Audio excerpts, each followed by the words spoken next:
थोड़ा समर्पण का इतिहास देखो कि जिन समस्याओं के लिए, जिन प्रॉब्लम्स के लिए, जिन परिस्थितियों के लिए आप ये ध्यान कर रहे हैं, ऐसी कोई भी परिस्थितियां, ऐसी कोई भी समस्याएं हिमालय में नहीं थी। हिमालय में जो संत महात्मा ध्यान करते हैं, उनके जीवन में कोई समस्या नहीं रहती, कोई प्रॉब्लम नहीं रहते हैं, और कोई ऐसी समस्या नहीं रहती जिसके लिए वो कार्य कर रहे हैं, जिसके लिए वो ध्यानस्थ रहते हैं। तो फिर ये समर्पण ध्यान क्यों शुरू हुआ? सिर्फ समर्पण ध्यान का एक ही उद्देश्य है, वो उद्देश्य है वो उनके जीवन काल में मोक्ष की प्राप्ति करे। केवल एक उद्देश्य, सिर्फ एक ही उद्देश्य से उसको शुरुआत उन्होंने किया था। केवल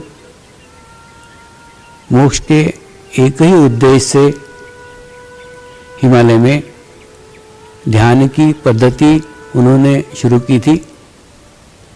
वही पद्धति आज जैसी की वैसी, ज्यों की त्यों यहाँ आप तक पहुँची है। इसका अर्थ जिसके लिए आप ध्यान कर रहे हैं, वो ध्यान वास्तव में उसके लिए है ही नहीं। ध्यान है मोक्ष के लिए, और मोक्ष की इच्छा से ध्यान वो कर रहे हैं। दूसरा, आप अपना ही याद करो ना, आप ध्यान में कैसे आए? ध्यान के पहले दिन आपको क्या हुआ? कभी मैंने ऐसा कहा क्या कि सारा विचार बंद करके बैठो, मन को एकाग्र करके बैठो? कुछ नहीं। जैसे ही प्रवचन प्रारंभ हुआ,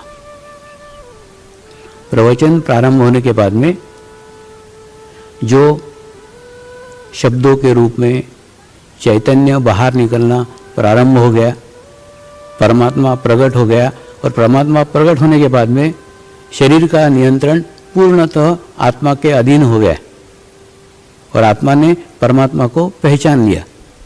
यानी शरीर का यहाँ कोई संबंध ही नहीं है।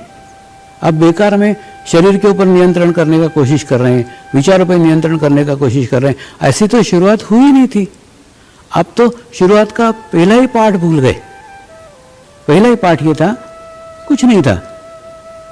प्रवचन में जो शब्दों के माध्यम से, चैतन्य के माध्यम से परमात्मा प्रकट हो रहा था, वो प्रकट होने के बाद में आपको आत्म साक्षात्कार मिला, और आत्म साक्षात्कार मिलने के बाद में आपके आत्मा को अनुभूति हुई, चैतन्य की अनुभूति हुई। ये शुरुआत है, ये स्टार्ट है।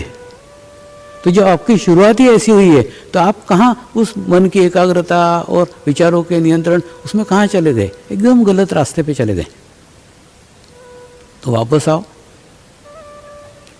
ये शुद्ध आत्मा और परमात्मा से संबंधित ध्यान है। और अब आप कहोगे मोक्ष का सामान्य मनुष्य से क्या संबंध? सामान्य मनुष्य से यह संबंध है, एक सुखी, समाधानी, संपूर्ण जीवन व्यतीत करना।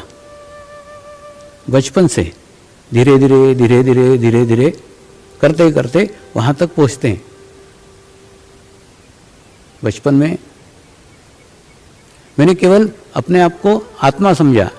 एक ही हर दफे बोलता था मन से, मैं एक पवित्र आत्मा हूँ, मैं एक शुद्ध आत्मा हूँ, मैं एक पवित्र आत्मा हूँ, मैं एक शुद्ध आत्मा हूँ। इसमें देखो, जैसा आप मानोगे, अपने आप को जो मानोगे वैसा होगा। कई दिन पूर्व धाम के अंदर एक मुर्गी लाके रखी थी, और उस मुर्गी के साथ एक मोर का बच्चा था। तो मोर का अंडा ला करके मुर्गी के पास रखा था, और मुर्गी ने उसको सेक करके उसको बच्चा निकाला, तो उसमें से मोर का बच्चा निकला, और वो मुर्गी उसे अपना ही बच्चा समझ करके पालती थी। लेकिन कुछ दिन बाद कुछ मोर आए। उन मोरों को देख करके उस बच्चे को एहसास हुआ कि मैं मुर्गी नहीं हूँ, मैं मोर हूँ। उसके बाद में मोरों ने जैसे ही उसको एहसास कराया कि वो मोर हैं, बाद में वो मोर उस मोरों के संगत में चला गया, वो मुर्गी के साथ नहीं रहा, क्योंकि वो पहचान गया कि मैं मुर्गी नहीं, मैं मोर हूँ।